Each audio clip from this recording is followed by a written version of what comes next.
Right. ఇక కాంగ్రెస్ నాయకులు కృష్ణతేజ గారితో మాట్లాడదాం. కృష్ణతేజ గారు, ప్రజలు 2014 కంటే ముందు పాలనను ఇప్పుడు పాలనను పోల్చి చూస్తూ ఉన్నారు.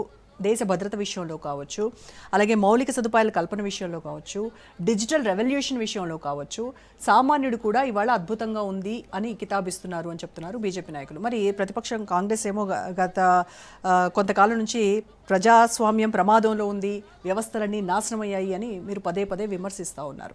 సో ప్రజలు ఎందుకు మరి మీరు అంతలా విమర్శిస్తున్నప్పటికీ కూడాను ప్రజలు బీజేపీ వైపే చూస్తున్నారు, ఎన్డీఏ వైపే చూస్తున్నారు.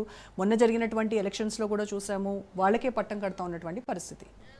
ఇప్పుడు రోజా గారు ఎప్పుడైనా చూడండి, ఇవాళ ప్రధానమంత్రి గారు రికార్డు 3499 రోజులు నెహ్రూ గారు దాటి ఆయన వెళ్తున్నారని ఆయన ధన్యవాదాలు చెప్పుకుంటూనే మనం నెహ్రూ గారిని విమర్శిస్తున్నాం. ఎందుకు చెప్పాను ఈ విషయం అంటే, ఆ రోజు నెహ్రూ గారు ఈ ప్రధానమంత్రి అయినప్పుడు ఆయన ముందు ఉంది ఏంటండి, definitely nation building, institutions build చేయాలా, ఎమోషనల్ అపతి జనరల్ పబ్లిక్ దగ్గర తీసుకెళ్లాలా, ఫారెన్ పాలసీ ఫ్రేమ్ చేయాలా, అన్ఎంప్లాయ్మెంట్ గురించి మాట్లాడాలా, మళ్ళీ అట్లనే మన ఫండమెంటల్ రైట్స్ మన భావి స్వేచ్ఛ గురించి ముందుకు తీసుకెళ్లాలా, అట్లనే 570 ప్రిన్స్లీ స్టేట్స్ ఉన్నాయి ఇండియాలోకి తీసుకొచ్చి కలపాలా, ఇవన్నీ అతను అనేక తదితర ఛాలెంజెస్ ఉన్నాయి. తర్వాత కాంగ్రెస్ పార్టీ వాళ్ళు వచ్చిన తర్వాత 2004 కాదు దానికంటే తర్వాత కాంగ్రెస్ పార్టీ ఎప్పుడు రాగానే కాంగ్రెస్ పార్టీతో పోలుస్తున్నారు. డిజిటల్ రెవల్యూషన్ గురించి మీరు అడిగారు. ఐటీ రెవల్యూషన్ మొదలైన తర్వాత ఇప్పుడు 2014 నుంచి 2024 దాకా ప్రైవేట్లో కానీ పబ్లిక్లో కానీ ఎంతమంది ఉపాధి కల్పించారంటే స్టాటిస్టికల్ అవైలబుల్ లేవు. పాపులేషన్ సెన్సస్ జరిగినాయి అంటే లేవు. ఫార్మర్స్ అంటే వ్యవసాయం మీద ఎంఎస్పీకి ఎంతమందికి ఇచ్చినారంటే లేవు. మరి అంతేకాదు రైతు మద్దతు ధర ఎంతమంది ఇచ్చినాం, అట్లానే మన క్రూడ్ ఆయిల్ ఉత్పత్తి ఏంటని తెలియదు. ఫారెన్ పాలసీ లుకిష్ పాలసీ ఎక్కడ పోయిందంటే ఎవరు మాట్లాడరు. మరి అట్లా అని మళ్ళీ ఒక జడ్జినే బహిరంగంగా బయటకు వచ్చి ప్రెస్ కాన్ఫరెన్స్ పెడుతుంది, దాని గురించి ఎవరు మాట్లాడరు. మరి అట్లా నిరుద్యోగంలో పేపర్ లీకేజ్ జరుగుతున్నాయి, కాక్రోచ్ జనతా పార్టీలు పుడుతున్నాయి, దాని గురించి ఎవరు మాట్లాడరు. ఎవరు అన్నింటిలో అద్భుతాలు సాధించిన అంటారు. మీరు ఇంకో చాలా బురతపైన క్వశ్చన్ అడిగినారు.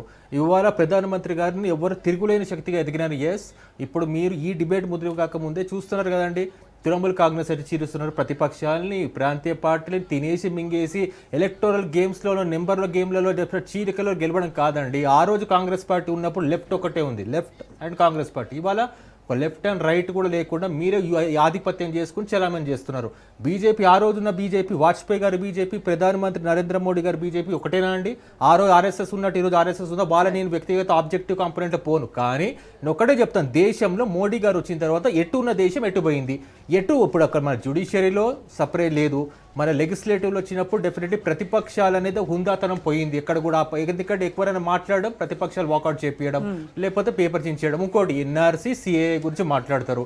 ఎన్ఆర్సీ సిఏ ఎక్కడ తెస్తారు, ఏ క్రైటీరియా అడాప్ట్ చేస్తారంటే చెప్పరు. ఎందుకంటే పాపులేషన్ సెన్సస్ బయట పెట్టిన వాళ్ళు ఎన్ఆర్సీ సిఏ ఎట్లా చేస్తారు.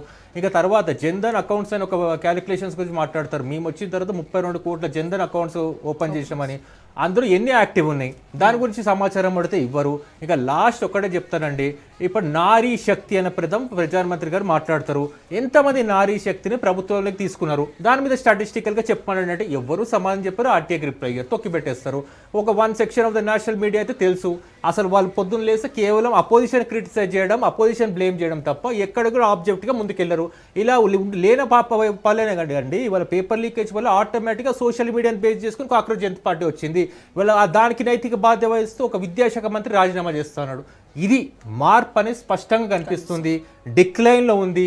కాకపోతే దీనికి దేశాన్ని కాపాడుకోవాలని ఆ రోజు నెహ్రూ గారు ఏ ఇన్స్టిట్యూషన్స్ అయితే బిల్డ్ చేసి భావితరాలకు ఇచ్చారో, ఇవాళ ప్రధానమంత్రి గారు ఏ ఇన్స్టిట్యూషన్ బిల్డ్ చేసి భావితరాలకు ఇచ్చారో బీజేపీ వాళ్ళు చెప్పాలండి. ఇంతే మేము కాంగ్రెస్ పార్టీ నుంచి అడుగుతాం. క్రిటిసైజేషన్ కాదు, ఆబ్జెక్టివ్ కన్స్ట్రక్టివ్ డిబేట్ ఉండాలా. దానికి ఆన్సర్ చెప్పగలిగితే చెప్పానండి, లేకపోతే క్రిటిసైజ్ చేసుకుంటే వాళ్ళు ఏమి భవిష్యత్తులో బీజేపీ పార్టీ మనుగడే ప్రశాంతంగా అవుతుంది.